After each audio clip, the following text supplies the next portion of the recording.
Hello everyone, स्वागत है आप सबों का आईसीटी क्लासेस में। और आज जो मैं आपको रिव्यू देने वाला हूँ वो स्पेक्ट्रम बुक का रिव्यू देने वाला हूँ, जो आपका स्पेक्ट्रम का आधुनिक भारत का इतिहास है, जो मॉडर्न हिस्ट्री है इंडिया का, उससे रिलेटेड जो टॉपिक है उसके बारे में मैं आपको रिव्यू देने वाला हूँ कि इसमें क्या क्या खास बात है और ये कैसे आपके एग्ज़ाम के पॉइंट ऑफ व्यू से इम्पोर्टेंट रोल प्ले कर सकता है। तो इसी के बारे में आज बताऊँगा आपको। सबसे पहले बता दूँ कि ये जो बुक लिखा है वो राजीव अहीर ने लिखा है।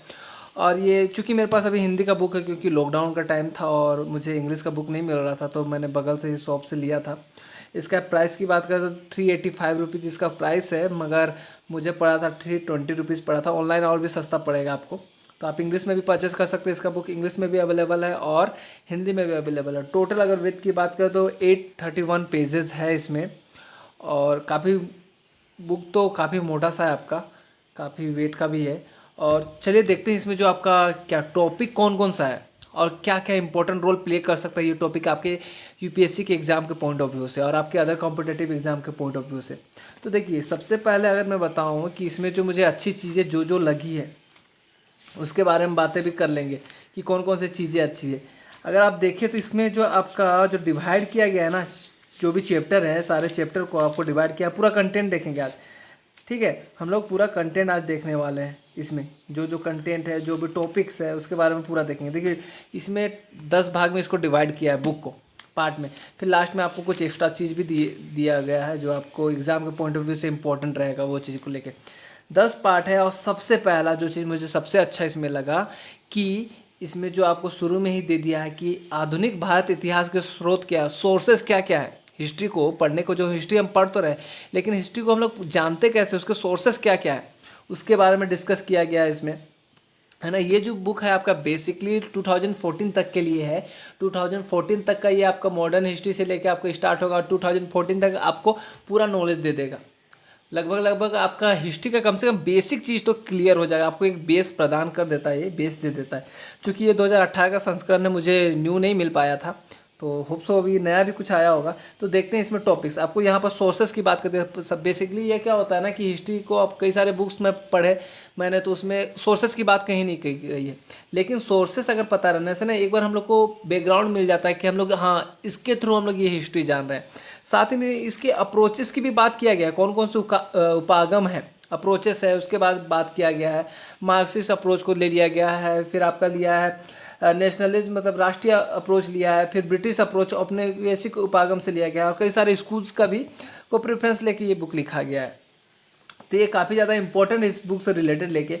अब बात करें ये जो स्टार्ट कहाँ से किया है ना, तो स्टार्ट ये शुरू से ही स्टार्ट किया है। जो आपका अंग्रेज़ आते हैं, डच आते हैं, ब्रिटिशर्स आते हैं, पुर्तगालीज आते हैं। तो इसमें थोड़ा सा तो आपको यहाँ पर जो सेकंड पार्ट में दिखाया है यूरोपियन का आगमन, उसमें थोड़ा सा कुछ चीज़ें बताई गई हैं कि क्यों वहाँ पर जब रास्ता बैन हो गया था, यूरोप का जो एशिया आता था अरब के रास्ते से, तो वो जब रास्ता बंद कर दिया गया था, तो उसके बाद वो लोग एशिया आने को काफ़ी डिफिकल्टी हुआ, तब जाके भारत का खोज हुआ। पूरा एग्जैक्टली उस समय का हिस्ट्री नहीं दिया गया है, क्योंकि वो वर्ल्ड हिस्ट्री से कनेक्ट हो जाता है ना। तो उसके बारे में पूरा एग्जैक्टली नहीं दिया है इसमें, सिलसिलेवार में। तो जो आपका है ना एकदम क्रोनोलॉजिकल ऑर्डर में बताया गया। सबसे पहले पुर्तगाली आए, फिर डच आए, फिर अंग्रेज आए, फिर फ्रांसीसी आए, फिर अन्य यूरोप आए। तो ये काफ़ी अच्छा चीज़ इसमें मुझे लगा कि जो काफ़ी सिलसिलेवार ढंग से दे दिया है। बाद में उसके बाद में आपका ब्रिटिश लोग जैसे जैसे आपका क्या किया, फाइट किया, जो आपका राजा थे, जो मुगल थे, उससे फाइट किए, उसके बारे में दिया गया है। और कैसे कैसे ब्रिटिश शक्ति उभर के आई, कैसे कैसे युद्ध हुआ।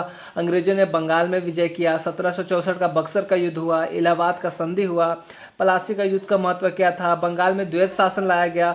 ठीक है, फिर उसके बाद इसमें दिया गया मैसूर का विजय के बारे में भी बताया गया है, आंग्ल मराठा संघर्ष बताया गया है, सिंध विजय बताया है, पंजाब विजय बताया है, ब्रिटिश प्रभुता का कई सारी चीज़ें इसमें डिस्कस की गई हैं। तो काफ़ी ज़्यादा ये अच्छा है कि उस समय का पूरा वार डिस्कस कर दिया गया है।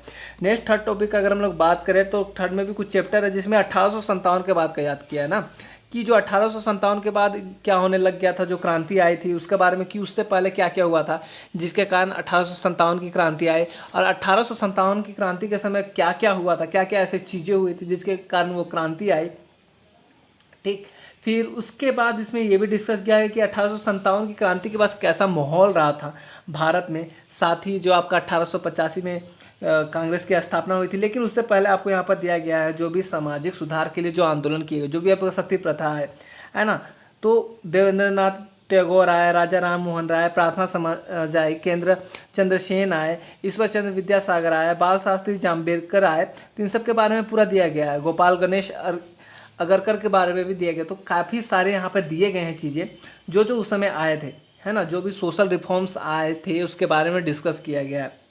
स्वतंत्रता फिर स्टार्ट कर दिया, स्वतंत्रता संघर्ष का आरंभ। देखिए चूँकि 1857 को ये माना जाता है कि नेशनलिज्म की भावना आ गई थी लोगों में, और उसी को माना जाता है एक बहुत बड़ी क्रांति थी। और ब्रिटिशर्स ने तो ये भी कह रखा था कि अगर उस क्रांति का 1857 की क्रांति का अगर कोई अच्छा सा लीडर रहता ना, तो भारत है जो 1857 में ही स्वतंत्र हो जाता। लेकिन ऐसा नहीं हुआ क्योंकि लीडरशिप की कमी थी और कम्युनिकेशन प्रॉब्लम था ना। भारत इतना बड़ा एरिया था, ऊपर से कहीं पर इस जगह युद्ध हो रही थी, आंदोलन हो रहा है, तो कहीं दूसरी जगह आंदोलन हो रहा है, तो ये डिफ़िकल्टीज थी।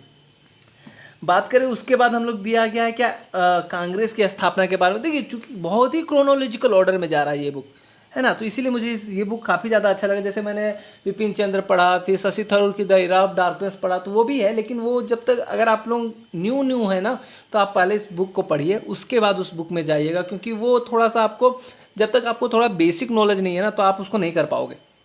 ठीक, यहाँ पर आपका भारतीय कांग्रेस को दिखा दिया है 1885 में आया कि, और ये भी बताया गया है इसमें कि जो आपका भारत कांग्रेस आया था, क्या उसका मोटिव था। जो ह्यूम ने जो इसकी स्थापना कराई थी, तो क्या उसका motive as a safety valve था। बहुत ही अच्छी तरीके से इसमें समझाया गया है, तो वो चीज़ मुझे अच्छी लगी। 1885 से लेकर 1905 के बारे में बात किया गया है, फिर 1905 से लेकर 1915 के बारे में बात किया गया, फिर 15 के बाद जो आपका गांधी युग आ गया उसके बारे में बात किया गया। तो ये चीज़ें अच्छी है। फिर उसके बाद आपको भारतीय कांग्रेस में ही तो आपको ये पता चल गया ना कि आपको कौन आया था, उग्रवादी आए थे, एक्सट्रीमिस्ट आए थे, है ना, एक्सट्रीमिस्ट आए थे, तो उसके बारे में भी दिया गया है। उग्र राष्ट्रवाद आया है, फिर मॉडरेट्स थे, उसके बारे में भी अलग से दिया गया है। फिर क्रांतिकारी जो आपका रिफॉर्म्स वगैरह थे, उसका जो चरण रहता है, उस सिलसिलेवार कैसे क्रोनोलॉजिकल ऑर्डर में पढ़ा, उसके बारे में डिस्कस किया। कहाँ कहाँ कौन से आंदोलन हुए, कौन कौन सी संस्थाएं हुई, जैसे होम रूल आया था, है ना, फिर कौन कौन से समझौते हुए कांग्रेस में। फिर उसके बाद जितने सारी भी घोषणा आए ना, डिक्लेरेशन आया, जैसे मॉन्टेग डिक्लेरेशन आया, फिर चेम्स रिफॉर्म्स आया, कई सारे जो भी डिक्लेरेशन भी ब्रिटिश की तरफ से आया ना, उसको भी as a time to time आपको अपडेट किया गया है इस बुक में। तो ये चीज़ बहुत अच्छी है। 1919 के बाद का दिया गया है कि 1919 के बाद जो गांधी का उद्भव था, उसमें क्या चीज़ main important play. Gandhi ji आए 1915 में आए, फिर 1915 में आए, फिर तो वो तो देश का भ्रमण करने चल गए ना कि हमको देश को समझना है। फिर उसके बाद गांधी जी ने क्या कर लिया कि नहीं चलो अब हम लोग कुछ करते हैं। तो फिर उसके बाद गांधी जी जब आए, तो भारत का जो आपका सोशल रिफॉर्म्स का जो काम चल रहा था और जो आपका राष्ट्रीय आंदोलन का काम चल रहा था, वो एक अलग मोड़ ले लेता है। यहाँ से जो भारत का जो आज़ादी का जो कहानी रहता है ना, वो अलग मोड़ पे ले लेता है। इसलिए इसके आगे वाला पार्ट, 1915 वाले के आगे वाला पार्ट काफ़ी ज़्यादा इंपॉर्टेंट है। इसमें इतना ही नहीं, आपका गांधी जी के बारे में ये भी बताया है, अलग से ही दे दिया है। और इसमें बताया भी है कि गांधी जी जब साउथ अफ्रीका में थे, तब उन्होंने कैसे वहाँ से एक्सपीरियंस किया था, जो अपने आंदोलन को लेके, जो वहाँ पर लोगों के लिए जब गांधी जी लड़ रहे थे, तो उन्होंने क्या क्या एक्सपीरियंस किया गया था।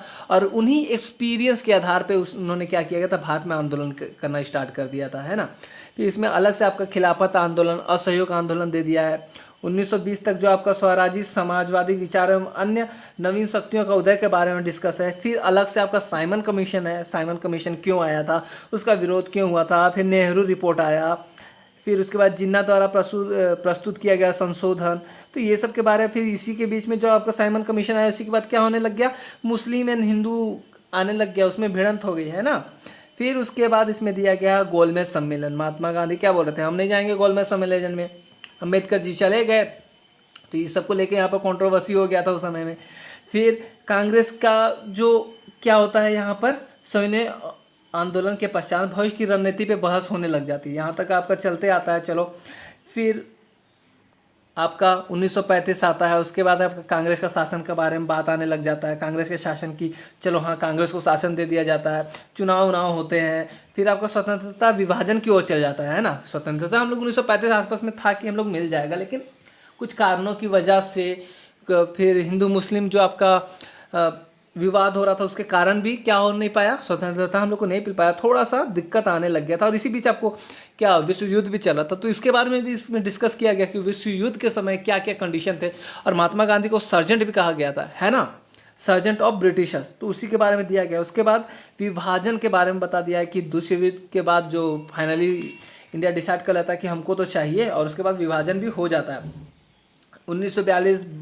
फिर आपका क्या आ जाता है, भारत छोड़ो आंदोलन, सॉरी यहाँ पर विभाजन नहीं होता है, विभाजन की ओर जो आपको 1939 से 1947 का जो पीरियड है वो विभाजन की ओर चलेगा।